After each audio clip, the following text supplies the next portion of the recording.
If you are a medical or paramedical student, this video is for you.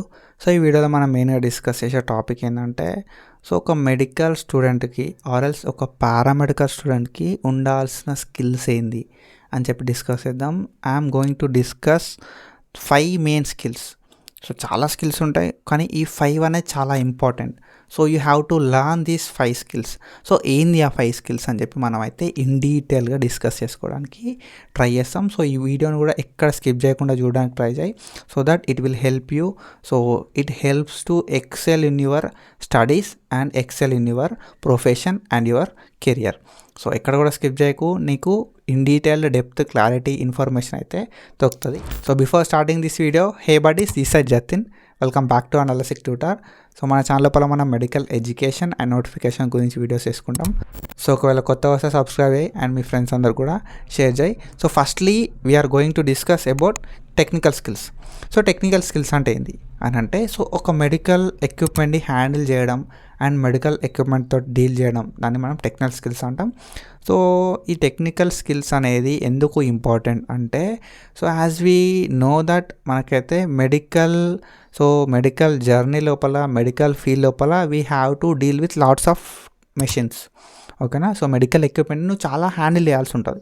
So you have to deal with lots of medical equipment. కాబట్టి మనం ఏం చేయాలంటే medical equipment మీద మనకైతే కొంచెం knowledge అయితే ఉండాల్సి ఉంటుంది.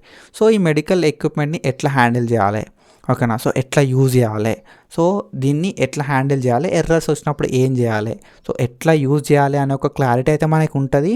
అండ్ వీటిని మనం ఎట్లా అంటే, సో ఒకవేళ దీనిలో ఏమైనా ఎర్రర్స్ వచ్చినప్పుడు అండ్ మెషిన్ పనిచేయనప్పుడు ఏం చేయాలి అనే ఒక క్లారిటీ కూడా ఉండాల్సి ఉంటుంది. సో టెక్నికల్ స్కిల్స్ అనేది ఈ విధంగా మనకైతే యూజ్ అవుతాయి. సో టెక్నికల్ స్కిల్స్ సో మంచిగా అయితే నీకు ఫర్దర్గా చాలా అయితే హెల్ప్ అయ్యే ఛాన్స్ అయితే ఉంటుంది. సో ఈ టెక్నికల్ స్కిల్స్ని మనం తెలుసుకోవడం వల్ల సో మనం ఎట్లాంటి మెడికల్ ఎక్విప్మెంట్ అయినా డీల్ చేయడానికి ఛాన్స్ అయితే ఉంటుంది. సో మనకి క్లినికల్ నాలెడ్జ్ అయితే ఉండాల్సి ఉంటుంది. సో ఈ క్లినికల్ నాలెడ్జ్ అంటే ఏంది అని అంటే, సో మనకి అనాటమీ మీద, ఫిజియాలజీ మీద, ఫార్మాకాలజీ మీద నాలెడ్జ్ అయితే ఉండాల్సి ఉంటుంది. అండ్ దాంతో పాటుగా సో ఎప్పుడైతే మనం ఒక పేషెంట్ని చూస్తామో ఆ పేషెంట్ని సో డయాగ్నోస్ చేయడానికి ట్రై చేయాలి. అండ్ పేషెంట్ కండిషన్ ఏమై ఉంటుంది కావచ్చు అని గెస్ చేసే మనకి నాలెడ్జ్ అయితే ఉండాల్సి ఉంటుంది. So it all comes under clinical knowledge. So ఈ క్లినికల్ ఒక పేషెంట్కి ఒక టెస్ట్ చేసినామంటే టెస్ట్కి సంబంధించిన రిపోర్ట్స్ అనేది మనం సో చూడాల్సి ఉంటుంది. అండ్ మనం ఆ టెస్ట్కి సంబంధించిన రిజల్ట్ని అయితే కంక్లూడ్ అయితే చేసుకోవాల్సి ఉంటుంది. అంత నాలెడ్జ్ అయితే మనకి ఉండాల్సి ఉంటుంది. So this is about the clinical knowledge. So after that మనకైతే కమ్యూనికేషన్ స్కిల్స్. సో ఈ కమ్యూనికేషన్ స్కిల్స్ లోపల మన అయితే ఎప్పుడైతే సో కమ్యూనికేషన్ అనేది చాలా ఇంపార్టెంట్, కమ్యూనికేషన్ స్కిల్ అనేది కూడా చాలా important. So communication is nothing but మనం చెప్పింది ఇంకొకరికి అర్థమవుతుంది అంటే దాన్ని కమ్యూనికేషన్ అంటాం. సో రిగార్డ్లెస్ ఆఫ్ లాంగ్వేజ్, ఓకేనా. సో అంటే మనం పేషెంట్తో డీల్ చేస్తాం. So we're in medical field, we deals with lots of patient కాబట్టి మనం అంతమంది పేషెంట్స్తో డీల్ చేస్తాం కాబట్టి వీ హ్యావ్ సమ్ క్లారిటీ, ఓకేనా. సో ఏది చెప్తున్నాం అండ్ ఎట్లా చెప్తున్నాం అది ఆయనకు అర్థమవుతుందా లేదా అనే ఒక క్లారిటీ అయితే మనకు ఉండాల్సి ఉంటుంది.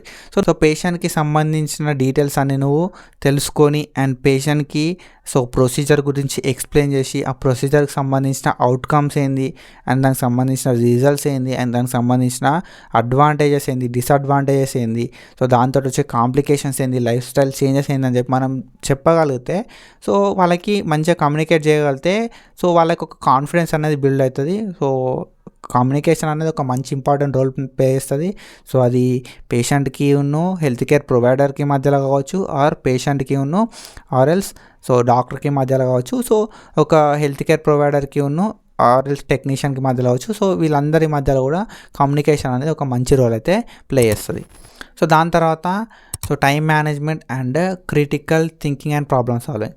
సో టైం మేనేజ్మెంట్ లోపల మనకి పేషెంట్స్ తోటి డీల్ చేయడం అనేది మనకి ఇంపార్టెంట్. అండ్ ఎంత టైం లోపల ఎంత తొందర పాసిబుల్ అయితే అంత తొందర పేషెంట్తో డీల్ చేసే కెపాసిటీ అయితే మనకు ఉండాల్సి ఉంటుంది. సో పేషెంట్ తోటి డీల్ చేయాల్సి ఉంటుంది. అండ్ దాంతోపాటు క్రిటికల్ సిచ్యువేషన్ లోపల పేషెంట్తోని సో పేషెంట్ కండిషన్ని అర్థం చేసుకొని క్రిటికల్ సిచ్యువేషన్ లోపల అండ్ దానికి తగ్గట్టుగా మనం ఆలోచించి సో ఎంత క్రిటికల్ సిచ్యువేషన్ ఉండని, ఎంత ప్రెషర్ ఉండని ప్రాపర్గా ఆలోచించి మంచి డెసిషన్ అయితే తీసుకోవాల్సి ఉంటుంది. It all depends on us, ఓకేనా. సో ఎమర్జెన్సీ సిచ్యువేషన్ ఉంది, ఎమర్జెన్సీ సిచ్యువేషన్ లోపల నువ్వు తొందరగా ఇంటరాక్ట్ కావాలి, తొందరగా రియాక్ట్ కావాలి. ఓకేనా. ఎంత తొందరగా రియాక్ట్ అయితే అంత తొందరగా మనం అయితే పేషెంట్ని సేవ్ చేసే ఛాన్స్ అయితే ఉంటుంది. సో క్రిటికల్ థింకింగ్ అనేది important under pressureful situation also. So ఎంత ప్రెషర్ఫుల్ సిచ్యువేషన్ అయినా కూడా పేషెంట్ కండిషన్ని నువ్వు అర్థం చేసుకొని ఆ ప్రాబ్లమ్ని నువ్వు సాల్వ్ చేయగలగాలి. So it comes under critical thinking and problem solving skill. So దాంతోపాటుగా టీం వర్క్. సో ఎక్కడ అయినా కూడా టీం వర్క్ అనేది మంచి రిజల్ట్స్ని ఇస్తుంది. సో యాజ్ ఏ పారామెడిక్ నువ్వు ఒక మెడికల్ ఫీల్డ్ లోపల ఉన్నావు, you are working with so మంచి క్వాలిఫైడ్ డాక్టర్స్ తోటి నువ్వైతే వర్క్ చేస్తావు. సో దాన్ని బట్టి మనం చూసుకుంటే మంచి క్వాలిఫైడ్ వాళ్ళతో వర్క్ చేసినప్పుడు మనం కూడా ప్రొఫెషనలిజంని చూపించాలి. కాబట్టి నువ్వు టీం వర్క్ చేసేటప్పుడు అండ్ నీకు ఎట్లాంటి రోల్ ఇచ్చినా కూడా నువ్వు ఒక టీంలో మెంబర్వి కాబట్టి నీకు ఎట్లాంటి రోల్ ఇచ్చినా కూడా ఆ రోల్ని నువ్వు 100%ని ఫుల్ఫిల్ చేయాలి. కాబట్టి మంచి రోల్ అయితే ప్లే చేయాల్సి ఉంటుంది. సో మంచి రోల్ ప్లే చేస్తే మంచి ఎఫెక్టివ్ అవుట్కమ్స్ అయితే వస్తాయి అండ్ నీకు ఒక రికగ్నైజేషన్ కూడా వస్తుంది. So it all comes under team work. So మనం మెయిన్గా ఈ వీడియో లోపల 5 స్కిల్స్ డిస్కస్ చేస్తాం. ఫస్ట్లీ టెక్నికల్ స్కిల్స్, దాని తర్వాత clinical knowledge, communication skills, so critical thinking, problem solving, దాని తర్వాత team work. So these 5 skills are most important. ఈ స్కిల్స్తోని నువ్వైతే సో ఈ స్కిల్స్ నేర్చుకోవడం వల్ల, ఈ స్కిల్స్ని నువ్వు సో మాస్టర్ చేయడం వల్ల, ఈ స్కిల్స్ లోపల నువ్వు ప్రో అవ్వడం వల్ల మంచి కెరియర్ ఆపర్చునిటీస్ ఉంటాయి అండ్ ఎక్కడికి పోయినా ఒక రికగ్నైజేషన్ ఉంటుంది. అండ్ ఇవన్నీ కూడా ఇంపార్టెంట్, ఇప్పుడే కాదు ఎప్పటికైనా నీ లైఫ్లో ఇవన్నీ యూజ్ అవుతూ ఉంటాయి. So personally and professionally it will give you a recognition in your field. So that's it for today. Follow for more content. Thank you so much. Signing off.